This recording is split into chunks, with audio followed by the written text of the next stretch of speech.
Одоо зүгээр юм. За. За бүгдээ эхлэе. За өнөөдөр манай Тамбут Capital-ийн маань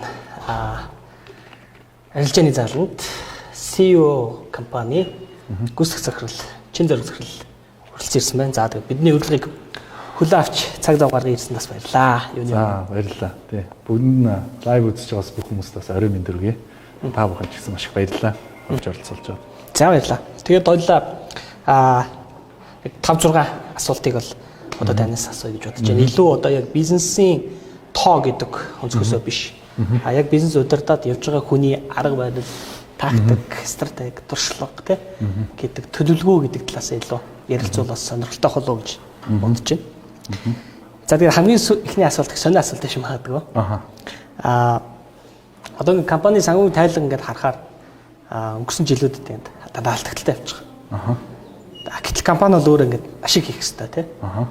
Гэтэл ингээд алдагдал байн ингээд хийгээл тэр тоог та өдрөл болго ингээд та баг сар болгон хараал. Ингээд явж байгаа хүний яг ер нь юу бодогддог гэж тий. Ингээд ингээд өсөхстой юм маань нөгөө тийшээ явна шүү дээ. Зөв. Тэгээ тэр дээр за хамгийн эхлээд нөгөө CEO-гийн франчайзыг ингээд оруулж ирээд энэ бизнес эхлэхэд бол ер нь энэ бизнес өөрөө ингээд нэг 5 жил одоо хөл дөрөө тогтоо тий. Үндсэд дид үтсээ байгуулад маш олон салбар байгуулад олон хүмүүс сураад тэгээ тэрнийхээ дараа ашигтай болдог бизнес юм байна гэдэг нь бол анханасаа ойлгомжтой байсан. Тэгээ бизнес моделийнхаа хувьд бол ойлгомжтой тий. За тэгээд тэрийг ч гэсэн анханасаа франчайз өгсөн солонгосын талч гэсэн энийг анхааруулж хэлж байсан. За энэ төвчээр шаардна. Тэгээд тэрний дараа 20-30 жилээр ингээ өгөөж өгдөг бизнес болон хөгжнөө. Тэгэхээр эхний энэ 5 жилийн одоо хүүхэд нас шүү дээ. Энийг одоо зөв давах хэрэгтэй. За тэгээ ингээ эхэлж байгаа. За тэгэнгүүт за ингээл санхүүгийн тайлангаа харангуут нөгөө нэг одоо мэдээд байгаа ч гэсэн бодит байдалтайгаа ингээд нүрд болж байгаа шүү дээ. За тэгээд ирэхээр хамгийн гол харах хэрэгтэй юм нь unit economics тий. Unit economics буюу нэгж дэлгүүр нэг өдөр ажиллахад яг юу болж байгаа юм бэ? Хэр зэрэг борлуулалт байгаа юм? Тэгээд ямар зардал гараад байна?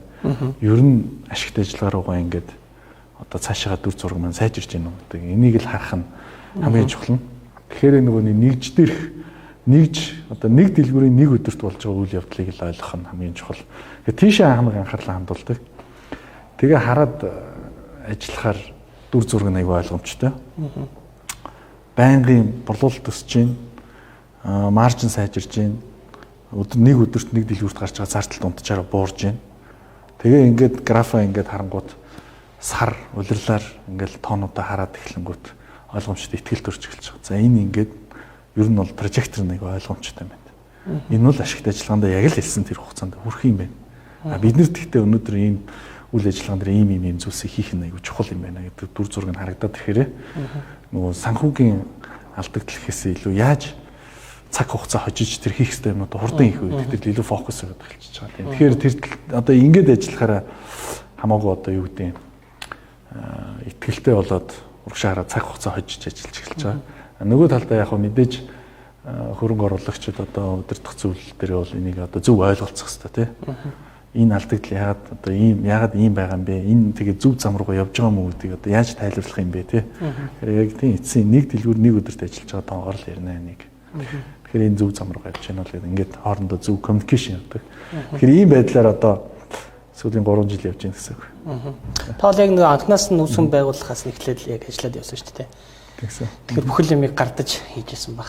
Анх одоо яг хэдэн үний бүрэлдэхүүнтэй ингээд эхэлж өнөөдөр 1200 хүнтэй болцсон байна. Тий. Анх Central Express гээд 3 салбартай дэлгүүр байсан.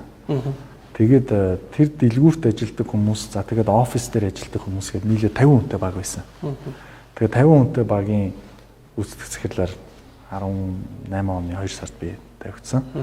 За тэгээ одоо 3 жил хагасын хугацаа өнгөрч байна гэсэн үг. Тэгээ нийтдээ нэг 42 сар тэгээ 43 сар өнгөрч байгаа юм байна. Тэгээд яг хөө тэр бол анхандаа нэг 50 хүнтэй баг гэж байгаа. Өнөөдөр 1450 хүнтэй болж байгаа. Өнөөдрийн байдлаар тий. Тэгэхээр 50 хүнтэй багийн яг борлуулалтын дээр нь хэдэн хүн байсан гэсэн үг үү? Борлуулалтын дээр нь 27-8 хүн байсан санаа. Дэлгүүрүүд. Яг нэг орлого 3 дэлгүүр тий. Яг фронт дээр. Тал нь офис. Тий 8-9 хүн офисын хүмүүс байсан тий. Тэгэхээр одоо тэр үед бол үндсэндээ 50% 40% нь тий офисынх 60% нь юун дээр фронт дээр яг мөнгө олдог одоо орлого олдог гэсэн үг. бүс дээр байсан. Өнөөдөр 1200-ыг ингээд харьцуулаад харахаар хэдэн нь офис хэдэн нь орлого. 1450 хүн байгаа. 1450 хүний 130 нь офис. Тэгээ үлдсэн за тэр дотроос 130 офис, хоолны үйлдвэр дээр 150, түгээлтэн дээр 70 гэх ингээд. За тэгээд үлдсэн хэсэг нь тэгэхээр бараг 1200 хүн. Тэр чигтээ дэлгүүр дээр яг фронт дээр борлуулалт хийж байгаа гэсэн. Тэр яг цэвэр бэк офис хүмүүс бол яг 9 10 хүрэхгүй байгаа юм ба шүү дээ. Цэвэр одоо бол тийм одоо хуваараа ярих юм бол 9 тийм байгаа гэсэн. Тэгэхээр яг эндээс нөгөө нэг одоо зөв харьцаа гарч эхэлж байгаа л та тийм. Мэдээж юм болгон эхлэхдээ ингээд артлын бэк офис фронт офис нь бол харьцангуй ойролцоо байжгаад тэгээд илүү орлого олдог зөв зам руугаа гэх юм одоо модель голдролгоо олоод ирэхээр артл нь бол дагаж тэгэж нэмэгддэггүй тийм. Тийм. Яг тийм. Одоо бид нар ингээд дараагийн 2 жил ингээ харахаар 3600-аас 4000 юм ажлын байр бий болох гэж байна. Тэгээд тэр дотор бол нэг төв офис маань бол нэг 150 хүнээс 150-60 хүнээс сэтэрхээргүй харагдаж байгаа байхгүй. Тэгэхээр нөгөө харьцаач одоо улам сайжрал. Улам сайжрал. 3-4% л одоо бэк офисын ажил болж өрөх гэж байна. Орлого олдог хүн улам нэмэгдээд гэх юм уу те яг фронт дээр. Тий фронт дээр. Тэрийг ард нь зохицуулж идэг хүмүүс бол тэгж дагаж өсөхгүй байгаа учраас. Тийм гэсэн үг. Нэг хүний бүтээмж өснө те. Тийм гэсэн үг. Тэгээд орлого өснө. Зардал бол тэгж хурдан дагаж өсөхгүй гэсэн санаа. Тэгэхээр бол марж өснө гэдэг бас юм үзэхгүй байна те. Ер нь бол энэ нэг тийм үйлчлэгээний газрууд тэгээд үйлдвэрлэлийн газрууд дээр л яхахгүй ийм модель бас яваад байгаа гэдгийг бас энд онцолж бас хэлмээр санагдаж байна. За тэгэхээр таны хувьд одоо ингээд за алдагтай компаниг ингээд ажилуулад тий өнөөдөр хүртэл ингээд явж байна. За яг ашигтай болгох хүртэл одоо ингээд зүтгэнэ гэдэг шийдсэн байгаа тий. Тэгэхээр яг энэ ингээд өнгөрсөн хугацаанд 3 жил хугацаанд ингээд ажиллаж хахад яг одоо хамгийн одоо санхүүгийн хувьд хүнд цаг үе гэж хэлэх гээд байна л та тий.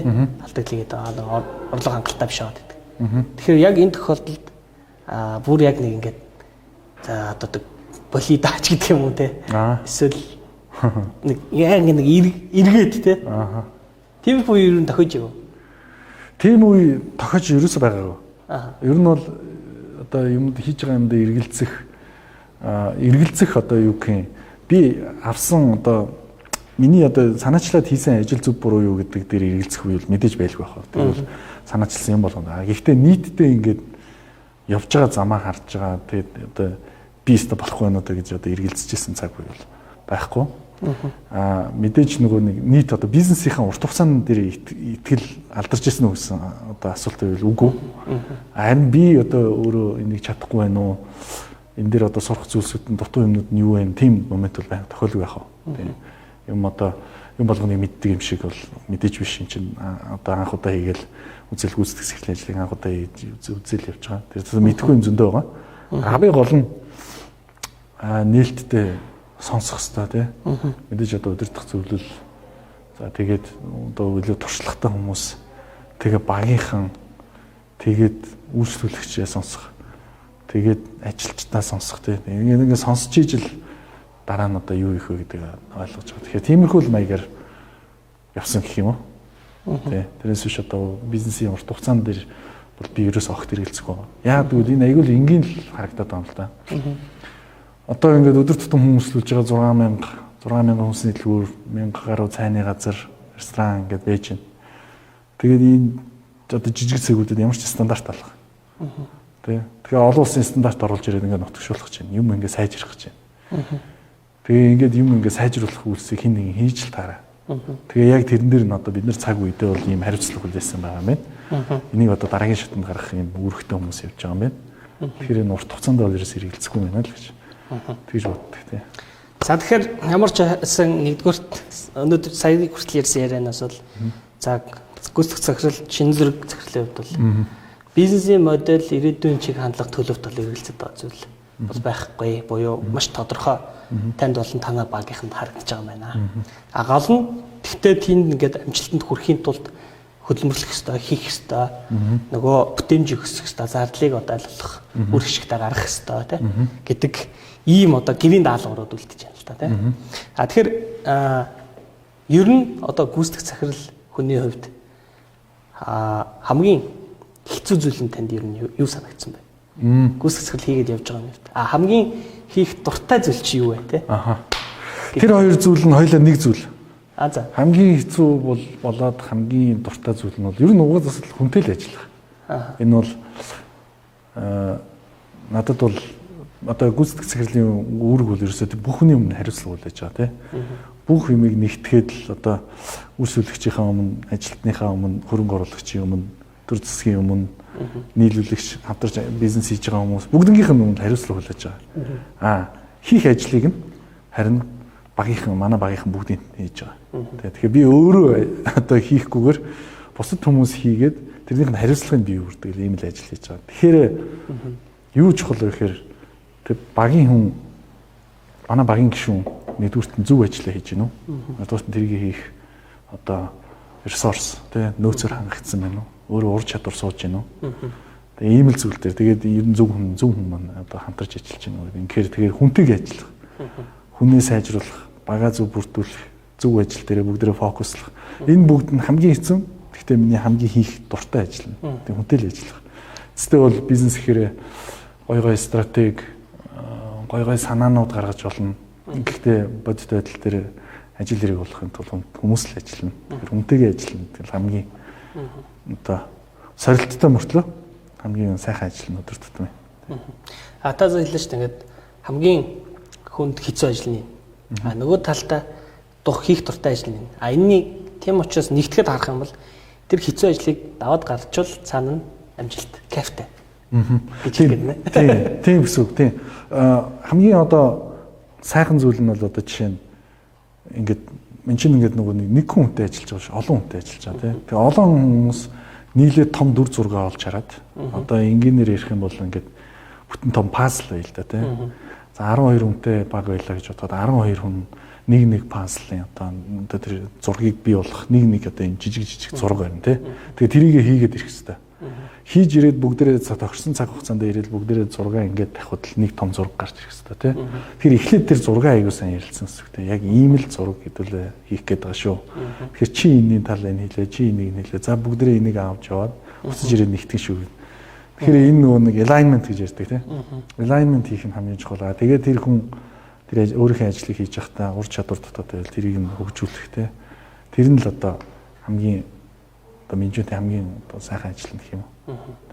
За окей. Тэгэхээр цаашаа хоёлаа өргөжлүүлээ. Илүү бас сонирхолтой яг одоо гүйцэтгэх захирлын хувьд асуух асуулт байгаа. Юу гэхээр та сая хэлж ингээд бусдын өмнөөс хариуцлага хүлээдэг. Хэрвээ хэн нэгэн буруу үйлдэл хийгээд эндээс ямар нэг асуудал гарах юм бол гүйцэтгэх захирал хариуцлага хүлээдэг. Мэдээж хэрэг бас амжилт гарах юм бол гүйцэтгэх захирал дээр магадгүй илүү нөгөө өгөөчтэй байж магадгүй тий. Тэгэхээр нөгөө өөрөө зөв ингэж юм аасан ч гэсэн багийн чинь хүн буруу хийчихвэл таны л буруу болчихж байгаа шүү дээ. Тэгэхээр ийм өндөр хариуцлагатай ажлыг ийм хариуцлагыг аван хийж байгаа яг шалтгаан таныг хувийн талаас юу юм бэ? Мэдээж хэрэг за нөгөө гүйцэтгэх захирал бол цалин мөнгө хангамж хийдэг ч юм уу. Тэр утгаараа бол бусдаас илүү байгаа. Тэгэхдээ тэрнээс гадна таныг ингээд энэ ажлыг хийх хувь хүний шалтгаан юу байдаг вэ тэнд? Хоёр зүйл надад бодогддог. Эхнийхэн зүйл нь болохоор мэдээж энэ нөгөө салбар ингээд сайжрах хэрэгтэй. Хүн чинь одоо өнөөдөр их 135 дэлгүүрээр өдрийн 55 мянган уншуулж байгаа. Тэгээ Арслан 1450 хүн ажиллаж байна. 500 компани ингээд бэлтгэн нийлүүлэлт хийж байна. Тэгээд тэр дэлгүүрийн иргэн тойронд байгаа хүмүүст үйлчилгээ өгж байна. Ингээд бодохоор ер нь ингээ аюу олон хүний өдөр тутмын амьдралд ингээд нөлөө үзүүлээд байгаа биз. Тэгэхээр энэ ингээд эерэг нөлөө үзүүлэх хэрэгтэй. Эерэг нөлөө бүгдэнд нь эерэг нөлөө үзүүлэх хэрэгтэй. Тэхийн тулд энэ ажлыг хийж байгаа гэдэг утгаараа маш олон хүнд хэрэгтэй юм хийж байгаа юм байна гэдэг нь нэг том мотивац. Хоёр дахь том зүйл нь болохоор ер нь ингээ одоо би ч гэсэн өөрөө ингээл Монголд ингээд ажиллахаар айгүй гоё компанид ажилласан. нэг л гоё тэндэл ажиллаад тамаар ийм тийм сайхан одоо орчин баг бүрдүүлэх юмсан тий. Соёл бүрдүүлэх юмсан. Энэ одоо гадны компаниуд яагаад ийм гоё яваад байдаг. Бүгдээрээ л ингээл уншингуудаа одоо Facebook, Google-д л очил ажиллаж ер нь дэлхийн хамгийн гоё компанид ажиллах юм гэсэн нэг тийм төсөөлөл хүмүүс байдаг шүү дээ. Одоо Монголд тийм гоё орчин одоо тийм гоё соёлтой компани яагаад байж болохгүй юм. Тэгээд одоо тэгвэл хариуцлага хүлээчихэж байгаа бол тгийг хийх үүрэг над дээр ирчихэж байгаа юм шүү дээ. Нөгөө мөрөөдөд мөрөөдөө би өөрөө одоо хүнээс хүсэж байгаа юм аа өөрөө бий болох боломж нь гараад ирж байна тий. Тэгэхээр тэрийгээ өөрөө хийя гэсэн ийм хоёр юм шалтгаан байдаг. Тэр нь бол энэ бүх одоо хариуцлага гэдэг юм одоо нөгөө талд нь нөгөө нэг хүнд ачааных нь эсрэг талд нь байдаг юм том одоо мотивац тий. За яг энэ асуудал дээр хоёул их ойролцоо юм байна. Тий. Би ч гэсэн ингээл тэр одоо Wall Street гэдэг хөгжсөн байгаа тэр хөрөнгөний зах зээлийг Монголд ингээл хөгжүүлэл супер гоё зах зээлтэй болгосон тий. Тэрийг бий болгохын тулд зүгээр ингээл мөрөөдөл хий бодож суугаад ах биш. Яг гар бие оролцоол ингээл хийх юмсан тий. Гэж яг их мөрөөддөг байсан. Тэгээд бас яг одоо ч гэсэн ингээд нөгөө яриад байдаг зүйлээ мөрөөдөд байдаг зүйлээ яг бод амьдрал дээр ингээ хийх боломжтой. Болсон одоо тэр насан дээр ирсэн байна тий. Одоо та бидний хувьд бол ялгаа байхгүй яг ажлын процесс дээр ажиллаж байгаа хүмүүсийн хувьд бол бас одоо нөгөө төстэй үзэл бодол ингэ сонсохоор их гоё санагдаж байна. Миний хувьд бол тийм. Тэгээд зэрэнд яг нөгөө пашн гэж яриад байдаг тийм тэр зүйл байна. Яг зориулаад тийм өөрийгөө зориулаад зүтгээд гээд явах. За гэтэл гүйцэтгэх захирал бол ганцаараа амжилтанд хүрдэг вэ. Тийм. Аливаа одоо баг хамт олон тэр хүний ард бэжж тэр багийн гишүүдийн оролцоотойгоор нөгөө зангидсан гар шиг хүчтэй хэлдэг. Тэгэхээр та багийнхаа бага юу яаж одоо ингэж урамшуулж, мотивацжуулж, тэ удирдах авч нэгдүгээр. Хоёрдугаарт танай багийг одоо энд ингээд урт хугацаанд доктортой ажиллах. Яг шалтгаан гэвэл та хоёр шалтгаан хэлээч гэвэл та болон танай багийнхан энэ компанида за урт хугацаа гэдэг байна. За бүгдээрээ яг нэлийн боттоор авч үзье. За яг хамгийн чухал ирэх 3 жилийн хугацаа гэж бодъё л тээ. Яг нөгөө одоо мөнгө босгоол 95 салбараа барайл цаашаа 360 зүтгэх энэ хугацаа шүү дээ тий. Яг энэ хугацаанд танай удирдлагын баг доктортой байх. Хоёр шалтгаан юу вэ? Нэг нь тантай холбоотой ямар шалтгаан байна? Нөгөөх нь институттэй холбоотой шалтгаан бас байх хэрэгтэй шүү дээ тий. Тэгжиж нөгөө баг хамт олон бол нөгөө удирдлагаач харна тий. Тэндээсээ ч л жишээ аавна. Нөгөө талдаа тэр удирдлагын цаанд байгаа өвнөрүүдтэй бизнес институт гэж ярьдаг. Тэр хүмүүсийг ч гэсэн харж идэг. Тэр хүмүүс бас зөв бодлого стратеги гаргаж иж гүйцэтгэх захирлын тэр хүсэж байгаа баг хамт олон бүрддэг штэ. Тэ. Зөв. Ер нь баг гэдээ ярихаар бас тийм нөгөө нэг инженеэр яг л ингдима гэдээ ярьчихад бол тийм амархан бас сэдв биш бах тий. Ер нь зүгээр хоёр юмны яг хоёр эсрэг тесрэг юмны нийлбэр баг бол нэг нь бол яг хүүхэн зөв хүн байх хэвээр. Тэр нэг одоо хүн болгон зөв байхгүй бол багийн нэгдэл бол бас л нэг жоохон тийм хүн болно тий. Гэхдээ баг гэдэг бол юу гэдэг нэг дээр нэмэх нь нэг тэнцүү 3 гэдэг шиг олоолаа нийлэхээр хүмүүсийнхаа нийлбэрээс илүү үнцнийг бүтээдэг зүйлийг бол баг гэдэг. Тэгэхээр ял хуу хүмүүсээс баг бүрдэж байгаа ч гэсэн нэг хүнээсээ үнц одоо нэг хүн нь багасаа илүү үнцэнтэй байна гэдэг бол яаж байж болохгүй зүйл. Тэгэхээр бол одоо манай баг дээр байгаа залуучууд дээр бидний бас нөгөө соёл дээр анханасаа бас суулгах гэж маш их одоо хичээж өөрсдөө нэлээд ингэ татаж хангаж байгаа нэг хоёр зүйл байдаг. Нэг нь болохоор шулуун шудраг цан гэж бид нэр хэлээд байгаа. Тэр нь бол одоо бодогдож санагдаж байгаа зүйлээ ингэ шууд хэлдэг.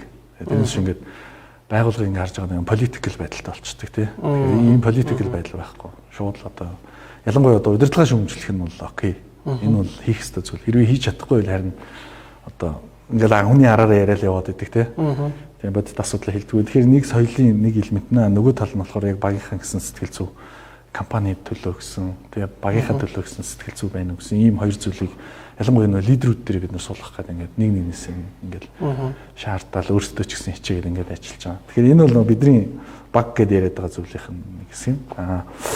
Бидний байгаа бага дүгнээд ярих юм бол манай багийн залуучууд бол одоо нэг 30-аас 40 насны залуучууд байна. Тэгээ яг одоо нөгөө өнгөрсөн ойролцоогоор дунджаар үзсэн нэг 13.5 жилийн ажлын туршлагатай байлээ. За тэгээ бүгдээрээ одоо Монголын хамгийн гайгүй гэсэн одоо байгууллагуудад менежер болон тэрнээс дээш албан тушаал ашиж ирсэн юм залуучууд байгаа.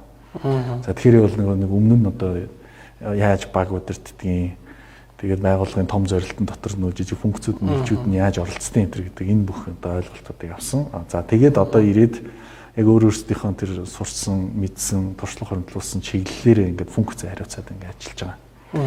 Тэгэхээр одоо бол яг нөгөө нэг эд хийж бүтээдэг насан дээр байгаа ийм баг. За баг доктортой байх нь бол чухал. Гэхдээ бас нэг зүйлийг бодиттой ярих нь бол хувь хүний өсөлт төгжил, компанийн өсөлт төгжил хоёр яг хувь хүний өсөлт нь одоо компанийн өсөлтөөс бас арай жоохон илүү явах хэрэгтэй байдаг. Тийм болохоор бас бид нар ч гэсэн дотоод нийт өвгөө ярьдаг. За компанийн өсөлт чинь компани одоо хурдтай өсөд байхад хувь хүн маань өсч чадахгүй байвал дараагийнх нь одоо өсч чаддаг хүн ирээд ажиллах хэрэгтэй. Яагаад гэвэл одоо нэг хүн хязгаарч багаас илүү үнцэнтэй байж болохгүй учраас. Тийм. Тэгэхээр бид нар бол иймэрхүү байдлаар одоо хувь хүн өсч өгчих хэрэгтэй. Компани чинь борлуулалт жилийн багийн гишүүд дээр хэлж байсан тийм. Тэгэхээр багийн гишүүд дээр доктортой урт хугацаанд байх асуудлыг нэлээд хэлж байсан. За тэгээд IPO хийж байгаа шалтгаан нь хятадтай бизнесээ тэлэх гэдэг зүйлс гадна багийн гишүүдийг бас урт хугацаанд авч үзэх бас нэг хөшөөрөг болно гэж хэлж байсан. Тэгэхээр ер нь бас сүүлийн үед ингээд компаниудыг ажиглаад хахад хувьцаагаар ажилчтай эзэмшүүлэх тийм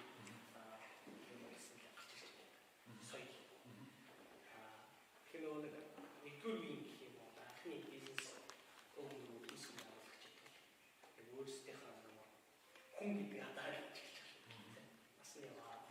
Тэгээд цаг хугацаатай байна. За ингээд өөрийнхөө босгосон бизнесийг хугацаа инфинит бас чиглүү байдаг. Цаашаа өндрүүлэх тул компани гэдэг нэг үйл биш. Систем дээр тогтдог юм байна.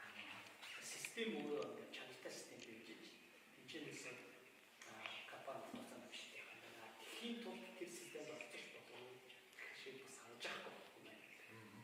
Ийм одоо соёл Монгол нэгтгэж гэлж байна. Тэгэхээр энэ өөрөө ингээд та бидний шиг залуу сион гэдэг бол тийм. Та ер нь яг энэ дээр ер нь ямар хөө тийм тэглүү яах вэ? Хүмүүс одоо өмнөхөн бас нэг би нэг дата үзчихсэн. Одоо би тэгтээ яг бүтэн тоог нь санахгүй байх зүгээр хамгийн энгийн мессеж нь бол олон нийтийн компани болохоор юунаас хамаагүй л өсөж байгаа. Одоо хувийн компанийн үн цэний өсөлт одоо олон нийтэд гараагүй өсөв те. Тэгээ олон нийтийн компани болох хоёрын хооронд үн цэний өсөлт нь бол олон нийтийн болсон илүү хурдан явчихсан юм гэсэн тийм дата харж байсан. Тэгтээ би бүтэн хувийг нь санахгүй байна. За ямар ч гэсэн илүү идэв юм. Тэгээ яг тэрнийх нь цаад шалтгаан нь юу юм гэхээр яг саяны ярьж байгаа асуудал тий. Ер нь тэр оролцогч талууд яг л нөгөө өмнө нэг үг сонсч байсан нэг эзний нүд бол алт юм гэдэг тий. Шиг л ажиллаж байгаа нөгөө нэг agency problem гэж байдаг тий. Тэгэхээр тий тэгээ нөгөө гүйцэтгэл хийж байгаа өмнө эзнээсээ өөр ашиг сонирхолтой байвал яах вэ гэдэг. Тэгэхээр бүгд л эзэн байж энийг жинхнээсээ энэ бизнесийг яг өөрийн юм шигээр авч явна. Одоо өөрийн юм шигэрч байх уу? Яг л өөрийн бизнесийг л авч явж байгаа гэсэн үг шүү дээ. Тийм. Тэгэхээр нөгөө нэг энэ одоо бидний байгаа одоо энэ зах зээлийн нөхцөл байдал, бизнес, энэ эзэмшил, equity юу гэдэг нь хувь эзэмшил гэдэг чинь бол ийм хүчтэй л механизм байна л да тий. Тэрийг олон хүнд өгөх тусам олон компани ингээл хүчтэй болдог гэдэг л санаа. Бүх оролцогчдын эрх шиг нэг болгочихж байна шүү дээ тий. Бүгдээрээ ашигын төлөө илүү их ашиг олохын төлөө илүү их ашиг бол Монголд нөгөө эзэмшиж байгаа хувьцааны маань үн өсөд байна тий. Буюу эргээд өөрийн хөрөнгө өсөд байна гэдэг. Тий. За энэ гайхалтай системийг бол одоо хүн төрөлхтөө тий 300 жилийн турш хөгжүүлж байна. Тэгээд сүүлийн 30 жилийн турш одоо Монгол улсад зах зээлийн нийгэм шилжээд тэгээд 30 жилийн дараанаас гэх юм уу одоо тий компаниуд бизнес оунерууд энийг хэрэгжүүлж эхэлж байна. Тэгэхээр цаашаагаа бол ийм боломжууд зөндөө гарна. Тийм болохоор бас залуучуудаа хандаж хэлэхэд те боломж бол ингээд өөрөө нэг өдөр хүрээд ирдгээ. Гол нь тэрийг бариад авах, бодит болгох те хэд өөрсдийнхөө бас бэлтгэн аягүй чухал хаа гэж бодож байна. Залуу хүмүүсийн хувьд бас санал бодлого болцоход. За одоо илүү хувьцаа талаас нь бас сонирхож асуумаар байна. Хувьцаа гэдэг өнцгөөс ингээд харах юм бол танаа одоо компани хувьцаа. За анхдагч зах зээл бол ингээд яваад хөрөнгө босгоод ингээд дуусна тий. За энэ дээр бас нэг сонирхолтой зүйл бол хэрвээ хоёр дахь зах зээл дээр ханш огцон мундах үнсэн нөхцөл үүсэх юм бол гүйцэд одоо өсгөн байгуулагч гав захирал өөрөө 3 тэрбум төгрөг хүртэл хувьцаагаа буцааж худалдаж авнаа зах зээлээс. Тийм гэсэн. Гэсэн байгаа тий. За тэгээд энэ маань өөрөө тухайн үеийн өмнөх одоо 15 хоногийн дундаж билүү тий. 15 хоногийн дундаж үнээс дээр нэмэх нь 5% хэтрэхгүй үнээр зах зээлээс буцаа худалдаж авнаа гэсэн байгаа. Тэгэхээр энэ маань өөрөө бол одоо ханшийг огцон бас унах байх нэг юм том хөшөр өгөлж байна. Тэгвэл урт хугацаанд хоёр дахь зах зээл дээр энэ нөгөө хөтөлбөрч бол байнга хэрэгжих боломжгүй шүү дээ. Тэгэхээр урт хугацаанд бол хоёр дахь зах зээл дээр бол ерөөсөө л яг компани гүйцэтгэл орлого ашигын төлөвлөгөө биелэлд ямар байхаас бүх юм хамаарат ханш олдогдод явчихна. Тэгэхээр та бүгд яг мэдээж энэ бизнесээ хийгээд орлого ашиг өсгөхөөс гадна яг хувьцаа гэдэг талаасаа ямар ялгарлыг энэ зах зээл дээр бий болох вэ гэдэгт дээр хариулт өгч. Тийм. Бидний ерөөсөө л нэг маш энгийн зүйлийг бодож байгаа. Тэр нь болохоор ер нь ямар тохиолдолд хувьцааны үн бодиттой тогтд юм бэ? Бодиттой тогтох хэрэгтэй. За хувьцааны үнийг бодиттой тогтоохын тулд зах зээлд их мэдээлэл маш чухал. Тэгэхээр мэдээллийг тогтмол аль болох илүү одоо олон талаас нь шинжилсэн байдлаар ганцхан компани өөрийнхөө үнцгийг ярих биш.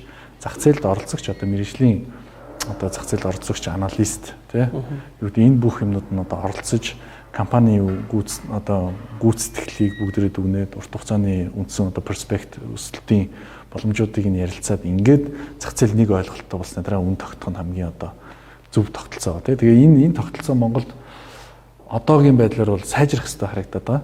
Тэгэхээр хэн нэгэн сайжрахыг хүлээхгүйгээр бид нар өөрсдөө яг одоо улирал болгон компанийнхаа яг одоо гүйцэтгэлийн үзүүлэлтүүдийг бүгдийг ингээд зарлаад за тэгээд эрийг аналистуудтай ярилцаад за ингээд нэг дүгнэлтэн төрөөд ингээд байнга ингэж ажиллана гэсэн тийм л юу төлөвлөгөөтэй байгаа. Тэгээд тэр нь одоо Монголын хөрөнгөний зах зээл дээр байгаа бусад компаниудаас ялгарх хамгийн гол онцлог болох болов гэж бодож байна. Тэгэхээр тэр бол мэдээллийн нээлттэй байдал зах зээл хөрөнгө оруулагч талтайгаа их ойрхон ажилладаг. За тэгээд жижиг хувьцаа эзэмшигчдийн одоо дуу хоолойг сайн сонсдог. Тэ ер нь бүх хувьцаа эзэмшигчдийн дуу хоолойг сайн сонсдог ийм жишгийг тогтооход их чухал болов гэж бодож байна. Тэгээд манай бас удирдах зөвлөлд байгаа удирдах зөвлөлийн дарга болон удирдах зөвлөлийн гишүүд маань өмнө нь одоо Mongolia Mining Corporation буюу Монголоос гарч ирсэн хамгийн том IPO олон улсын зах зээлээр гарч ирсэн IPO-г бас яг ажиллаад зах зээлээр амжилттай гаргаж ирсэн. Тэгэхээр энэ олон улсын хөрөнгөний зах зээл дээр компани одоо яаж мэдээлэл хөрөнгө оруулагчтай өгөх хэрэгтэй байд юм бэ? Ямар давтамжтай өгөх хэрэгтэй байд юм? Энэ бүх зүйлсүүдийг бол өмнө нь одоо туулж хэрэгжүүлж явж байсан учраас одоо энэ компани дээр бол энэ хэрэгжүүлэх хэрэгтэй. Энэ зах зээл дараагийн шатнд гарах хэрэгтэй гэж бас хараад байна. Хөрөнгөний зах зээлийг тий. Тэгэхээр нөгөө олон улсын жишгт ямар байдгүй? Тэр нөгөө investor relation гэж ярьдаг тийм хөрөнгө оруулагчтай харилцааг ямар стандарт ямар төвшөнд байдгүй. Яг л тэрийг л Монголд нэвтрүүлээд хоёр дахь зах зээлээр тасралтгүй хэрэгжүүлээд явъя. Энэ маань бол өөрөө манай хувьцааны ханшийг бодтор тогтооход эргээд эерэг нөлөөллийг үзүүлнэ гэдэг тийм ийм зүйлийг соёлыг бол нэвтрүүлье хэрэгжүүлнэ гэж байгаа юм. Ангид бол үнцасны компаниудын шинжээч нартай хамтарч ажиллах юм байна тийм гэдэг ийм бас өнцгүүд сонирхолтой өнцөг маш сонирхолтой гоё тийм үнцэг гарч ирж байна. Миний хувьд бол одоо яг нэг хөрөнгөний захыг хөгжүүлэхийн төлөө ажиллаж байгаа компанийн хувьд манай компанийн хувьд бол бас дуртай оролцож хөрөнгө оруулагчдад мэдээллүүдийг цаг тухай бүртнээс өгмөр санагдчих байна тийм. За тэгээд хоёулаа сүүлийнхаа ярилцлагын сүүлийнхаа хэсэг рүү оръё. За энэ арталд юу гарах вэ? Гарах уу те? За тэгвэл юу болгоч. За нэг сонирхолтой статистикийг бид нар бэлдсэн байгаа.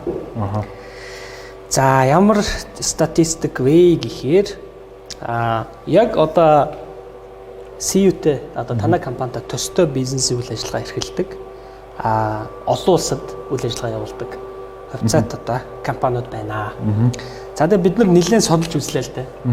За 7-Eleven, Family Mart, Circle K, за тэгээд BGF гэдэг ингээд хид хідэн ингээд томоохон гадны одоо олон жилийн турш энэ зах зээл дээр бизнесийн яг энэ төрлийн convenience store-ын бизнес үйл ажиллагааг явуулаад ирчихсэн компани хувьцааны ханшийг харж үзлээ. За тэгэнгүүт бид нар энэ чэнэс бас ингээ ялгах шаардлага гарсан. Юу вэ гэхээр одоо family 7-Eleven гингүүт дэлхийн аюул олон хооронд ингээ бизнестэй байна. Олон хооронд ажилладаг байдаг. Тэгэнгүүт яг шууд танаатай авчираад харьцуулаад тавьчих ихээр болохгүй байхгүй. Яг тэгэхээр танаа хувьд яг л Монголд нэг улсад л ингээд ажиллана шүү дээ тий. За тэгэнгүүт нь тэр компанид нь ялгалаа. Нөгөө олонлогоос олон зах зээл дээр олон улсуудад янз янзын үйл ажиллагаа, бизнес үйл ажиллагаа явуулаад байгаа. Тэр компаниудаа ингээд салгаад. За ингээд 4 компани тунж үлдлээ. За тэгээд ардтал дээр гарч ийнө. За эхний компани болохоор энд харагдаж байна. Гэрлээ 4 өдөр очив тэ. За эхний компани болохоор ямар компани байна вэ гэдгийг бүгдээрээ харъя. За гэж харж. За эхний компани болохоор за би эндээс босч байгаа байхгүй бол. За Индомарет гэд энэ Индонезийн одоо хамгийн том стор, convenience store-уудын нэг байна. За энэ ингээ хувьцааны ханш нь 2013 оноос хойш ингээд харагдаж байна. За ингэнгүүт энэ компани хувьцааны ханш бол өнөөдрийг хүртэл IPO хийснээс хойш 16 жилийн хугацаанд бол 40 дахин өссөн байна л да. За хувьцааны ханш эхний 1.2 жилийн хугацаанд 5 дахин өссөн юм байна. За ийм нэг кейс байна. За дараагийн кейс. За дараагийн Cases General Stores гэдэг компани байна. За эднийх болохоор бас IPO хийчихсэн Америкийн нэгдсэн улсад үйл ажиллагаа явуулдаг. За 38 жил болсон юм байна. 38 жил болоход бол 200 дахин өссөн байна л да хувьцааны ханш. За 3.5 жилийн хугацаанд хувьцааны ханш бол 5 дахин өссөн юм байна гэдэг ийм юм гарч байна. За дараачих нь. За дараачих нь болохоор Circle K одоо Монголд байгаа шүү дээ. Тэгэхээр эднийх бол Канада компани юм байна. За тэгээд 9 жилийн хугацаанд бол ханш нь 10 дахин өссөн байна. За IPO хийснээс хойш 3 жилийн дараа ханш нь 5 дахин өссөн юм байна. За ингээд сүүлчийнх нь болохоор Alpha Mart байна уу те. За сүүлчийнх нь харуулъя. За ингээд 4 компани Alpha Mart болохоор 12 жилийн хугацаанд 160 дахин өссөн. 5 жилийн 5 дахин өсөлттэй болохоор 0.8 жил IPO хийснээс хойш 0.8 жилийн дотор 5 дахин өссөн. За ингээд ийм 4 компанийг бид нар ингээд харуулж байгаа. За гэрэласаач. Тэгэхээр ийм 4 компанийг бид нар ингээд харьцуулаад харж байгаа. За харьцуулаад харангуут яг энэ 4 компани маань яг нэг тухайн улстай айгуу гол үйл ажиллагаагаа явуулаад за тэгээд бирж дээр хувьцаатай. За хамгийн богиндоо буюу 5 дахин өссөн хугацаанд хамгийн богиндоо 0.8 жилийн дотор 5 дахин өссөн. За хамгийн урттаа 3.5 жилийн дотор 5 дахин өссөн юм. За яг 5 дахин өссөн хугацааг харуул. Хамгийн одоо богино хугацаанд 9 жилийн хугацаанд 10 дахин өссөн. Нөгөөх нь болохоор хамгийн урт нь 38 жилийн хугацаанд 200 дахин өссөн. За ийм кейс гарч ирж байна л да. Тэгэхээр ингээд харахаар мэдээч хэрэг нөгөө энэ компаниуд маань бол анхдагчд байгаад байгаа юм л да. Бас тухайн улс орондоо анхдагчдын нэг. За эсвэл хоёр дахьч юм уу те. Тэгэхээр та бүгдийн хувьд бол Монголын анхдагч одоо конвенстор тий. За тэгээ өнөөдөр бол зах зээл дээр 74% ажилласан явж байна. Тэгэхээр яг энэ шиг ийм одоо гүйцэтгэл юу н гаргах боломж байгаа юм. За мэдээж хувьцааны ханш бол компани одоо үндсэн үйл ажиллагаа үр дүнтэй бол хамааралтай. Гэхдээ шууд корреляцтай бол биш, тийм ээ. Тэгэхээр бол нөгөө хувьцааны үн яаж хөдлөх вэ гэдэг нь бол би шууд ярих нь бол зогсов. Зөвхөн компани гүйцэтгэл ер нь өсөлтийн боломж хэрэг байгаа юм бэ гэдэг нь илүү чухал баг тий. Бид нар ер нь юу гэж хараад байгаа вэ гэхээр энэ жижиглэнгийн худалдааны зах зээл GDP-ийн өсөлтөөс дандаа илүү хурдтай явж байгаа. Яг хүний хэрэглээ өөрөө эдийн засгийнхаа одоо салбарууд дотроос хүний хэрэглээ бол дандаа консюмер салбар те. Дандаа төрүүлээд ингэ явж байдаг. Тэгэхээр эдийн засаг 6-7% явж ивэл хүмүүсийн хэрэглээ магадгүй 10-12% өсөд явж байдаг. Тэгэхээр энэ салбар нь илүү хурдан томроод байдаг байна те.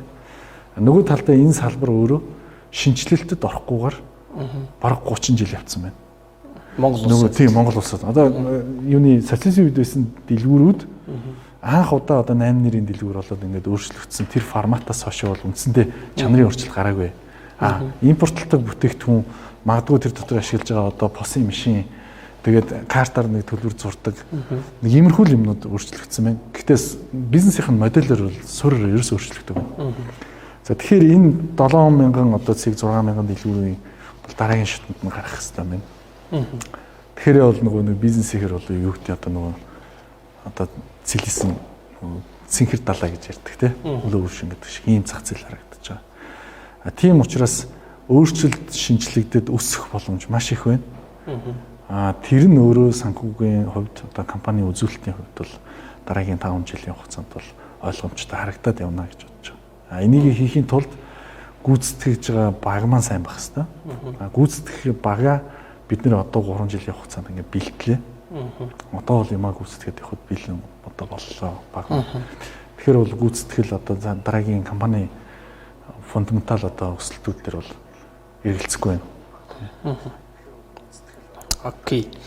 За тэгээд мэдээж хэрэг нөгөө хувьцааны анш бол одоо зах зээлийн тухайн нэг янз бүрийн нөхцөл байдлаас бол яач хөдөлж болдог тийм их төвөгтэй зүйл байгаа. Ялангуяа одоо энэ интернет өндөр хөгжсөн, сошиал орчин өндөр хөгжсөн.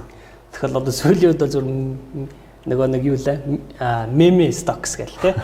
Зүгээр нэг энэ сошиал платформ дээр нөхдөд ярьж байгаа. За бүх дээрээ өсгий гэл тэгэл ерөөсөө өсгөөл за одоо унахгүй гэл тэгэл тоглодог болчихлоо. GameStop их ч гэсэн итгэсэн шүү дээ тий. Френзи болдог. Тий GameStop, Sandal Clouds гэл байна. Хит хитээ ингээд компаниудыг бол зүгээр ингээд одоо нөгөө жижиг хөрөнгө оруулагч гэж ярьдаг тий. Монголд одоо танай хавцаан дээр ингэж тоглох ер нь тийм юу ч бодож байна. Яста та айгуу сайн мэдж байгаа хөөхтэй тий. Гэхдээ ер нь одоо за нэгдүгürt нь манай компани ингээд IPO хийн. За араас нь ингээд бас нэлээд олон компаниуд за банкуудын IPO хэмжлээ ингээд яхаар ер нь энэ зах зээлийн хэмжээ бол ингээд нэлээд томрох юм байна. Хөрөнгөний зах зээлийн хэмжээ тий томорч байна. За тэгээ хөрөнгөний зах зээлийн хэмжээ томрохоос гадна оролцогчдын тоо олширна. Тэгээд ирэхээр нөгөө нэг ойлгомжтой энэ бол нөгөө нэг онлынхаа дагавал одоо нөгөө нэг efficient market гэдэг рүү илүү явж эхлэв те. Тэгэхээр нөгөө оролцогч талууд тэрэн дотор одоо фундаменталыг харддаг, эсвэл илүү спекуляцтай явдаг.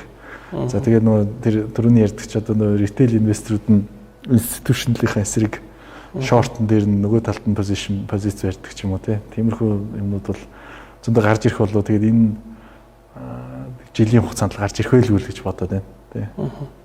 Окей. Танай хувьд бол айгу сонирхолтой одоо он цагууд эхэлж байна гэж би бол тэгж хараад байна тий. Одоо ингээд банкуудын IPO бас ирэх жил одоо явна гэж бас харж байгаа. Одоо ингээд CU эхэлж байна. Тэгээд ингээд зах зээлийн хэмжээ бол нэлээд томрох юм байна гэж харагдаад тий. Тий, одоо банкуд бол дор хойж нэг 500 тэрбум төгрөгийг энэ зах зээлээс босгох хэвээр.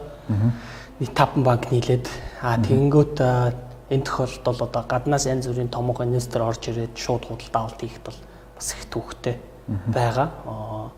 Гадныхан бас банкыг тэ ялангуяа одоо тэгж их сонирхоогүй юу. За банк бол өнгөрсөн 100-д бол үнэхээр топ бизнес байсан. Одоо бол үгүй болчихлоо шүү дээ. Тэгэхээр ер нь бол ихэнх нь монголчууд авах гэж бодож байгаа. Тэр тохиолдолд яг нөгөө нэг энэ чинь нөгөө хадгаламж эзэмшиж байгаа хүмүүс л мэдээж илүү урт хугацаанд авч таарна.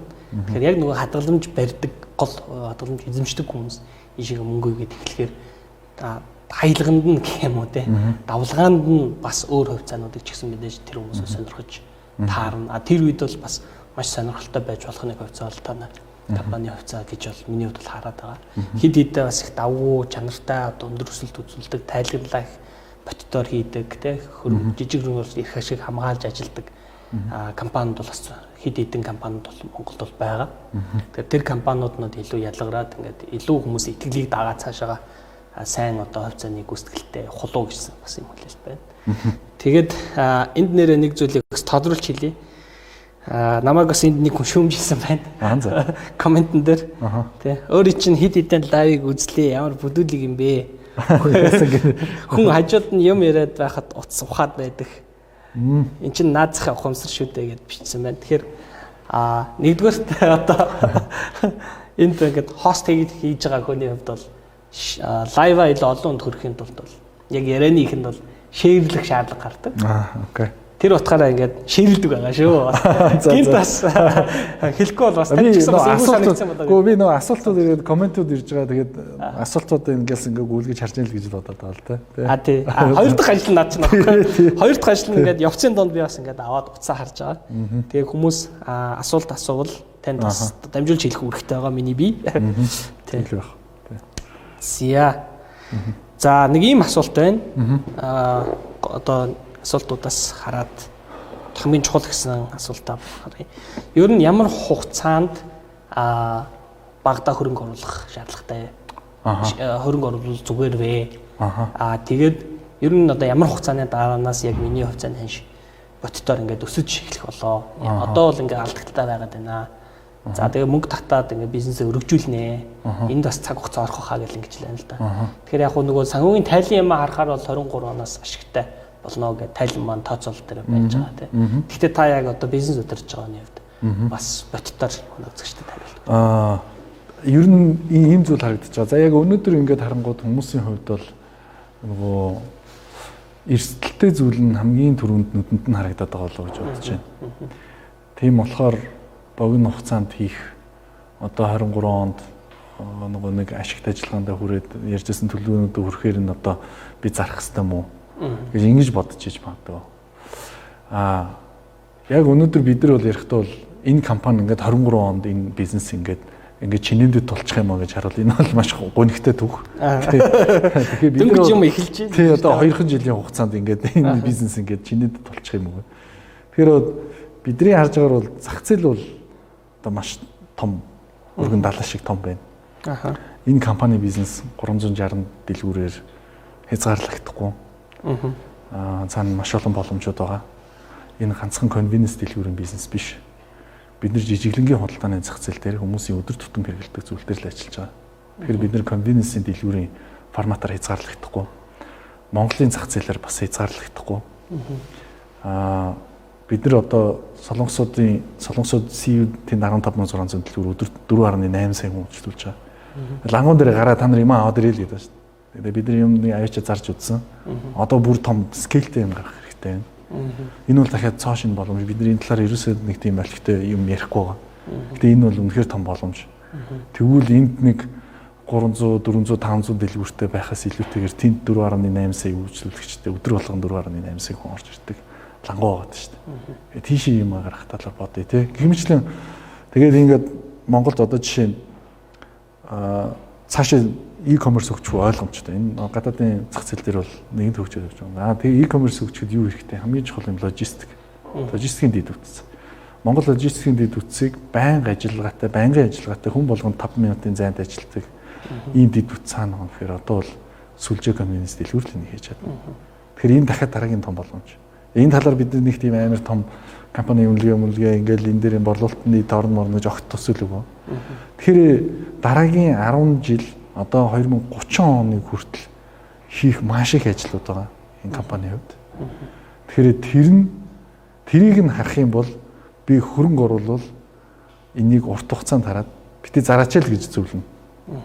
Энийг магадгүй хэдэн жилийн дараа ч гэсэн энийг одоо хоёулагийн ярьж байгааг эргүүлээд хараад бас сонин дүр зураг харагдаж магадгүй. Би бол нөгөө нэг хэрвээ өнөөдөр юу гэдгийг одоо Америкийн одоо жижиглэнгийн худалдаанд бид нэр хөрөнгө оруулж исэн бол жишээ нь тэр үед магадгүй бүр одоо маш олон жил болцсон мөртлөө хүмүүс одоо чинээдэд тулцсан даа гэж Walmart хүртэл байгаа тий. Тэгэхээр өнөөдөр ингээд хувьцаанд ихэд ямар гал энэ тий органик өсөд явж байгаа. Тэгэхээр тэрний хувьцааг одоо чинээдэд тулцсан гэж зарцсан хүмүүс магадгүй өнөөдөр харамсаж сууж явах чи үүсэхгүй тий. Гэхдээ яг бид нар өөрсдөө Walmart-д жишж байгаа юм биш шүү. Огт тийм биш. Ялгаа гэж тэр бол үнэхээр дэлхийн түвшний үнэхээр амар топ компани.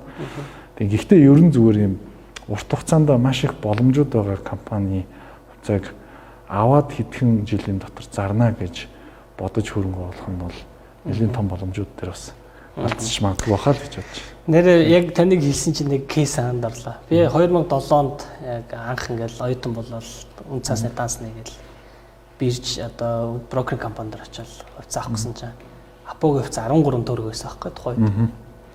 Тэгэл за зэн жим бит юм байл. Тэгэл тухайд ингээл аваад зараад ингээл яваал гэсэн. Тэгээд сая яг эргээд харсан чинь 1300 болж байна л да. Аа. 10 цаон гочтой хэлсэн тий. 14 жилийн дараа 13-аас одоо 1300 хүртэл 100 дахь өсөж байгаа хэрэг. Тийм. 100 дахь. За тэгээд сая төгрөг хийсэн байсан бол 100 сая төгрөгтэй болох гэжээ гэдэг бодогдож байгаа. За тэгээд 7 оны сая төгрөг тийм их мөнгө юм уу гэдээ эргээд бас бодож байгаа. Тэнгүүт нэг дундаж цалинтай хүний бол нэг 6 сарын хугацаанд цалингаа аваад энэжээс ингээд цааш нь хийгээд хахад цуглуулж болохоор мөнгө юм байлээ. Би бүр ингээд нэлээд дүүнээс асууж байгаа тэгээд харьцуулж үзье. Тухайд ажил хийжсэн хүмүүсээс ингээд асууж байгаа.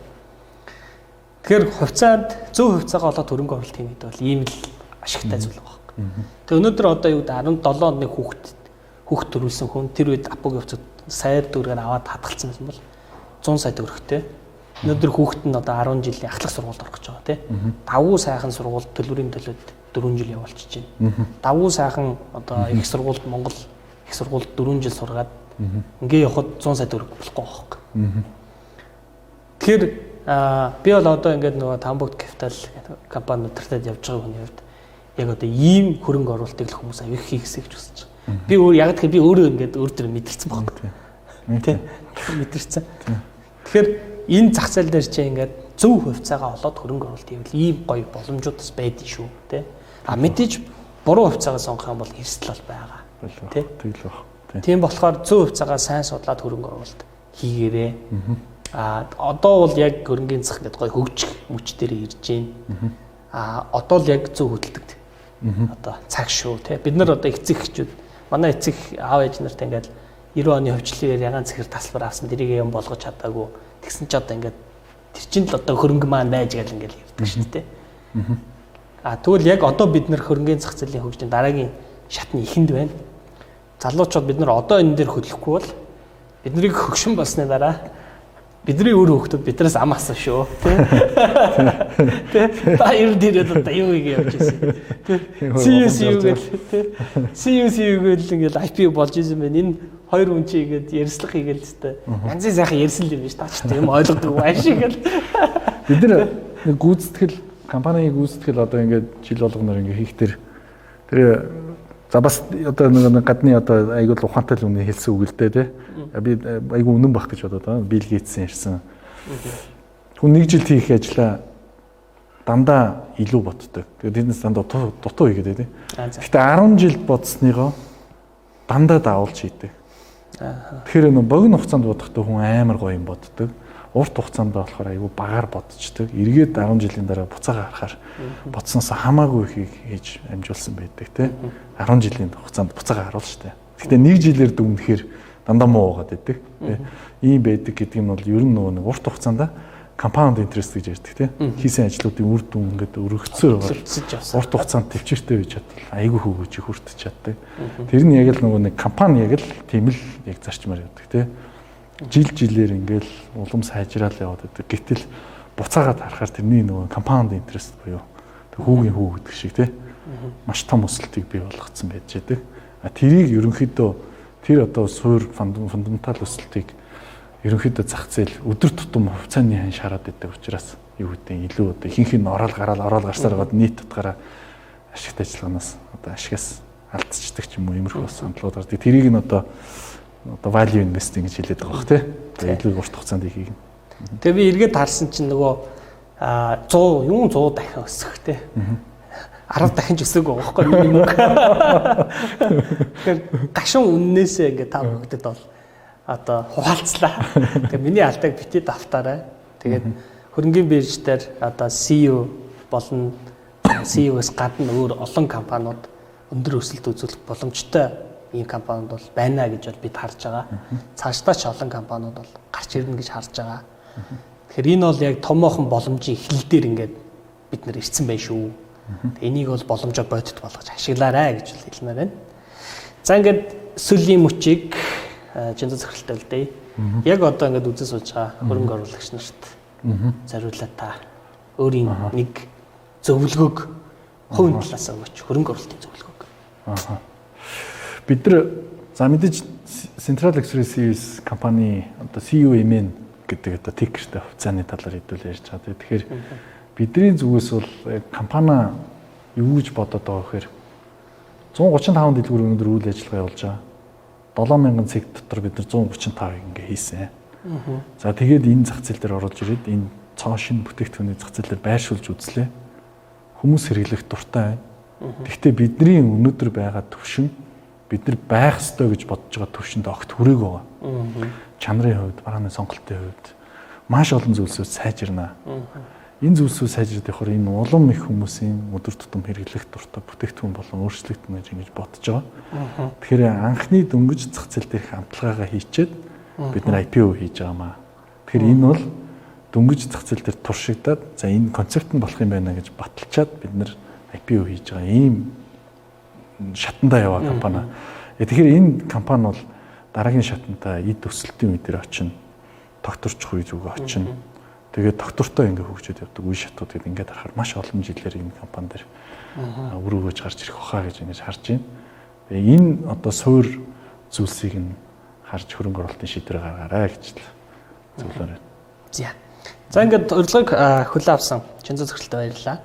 За бас лайв маань үзэж сонирхсан та бүхэндээ баярлалаа. За та бүхэн капиталын хувьд бол анхдагч их сурвалж авсан бүрэн бүтэн мэдээллийг яг цаг тухай бүртэн хүмүүст харилцагч нартай хөрөхийн төлөө хамгийн их мэрийж ажилладаг. Энэний төлөө одоо манай баг хамт олон бол одоо амиа өгөхөсч буцахгүй. Зүтгэж ингэж ажилладаг. Яагаад тэгэхээр хөрөнгийн зах зээл бол өөрөө мэдээллийн зах зээл. Тухайн мэдээллийг яг тэр хэрэгтэй цаг хугацаанд нь авчиж хөргөж ижил үнцэнтэй байдаг. Өнөөдөр очих ёстой мэдээлэл өнөөдөр биш маргааш очих юм бол тэр хүнд ямар ч үнцэнэг болчихдог.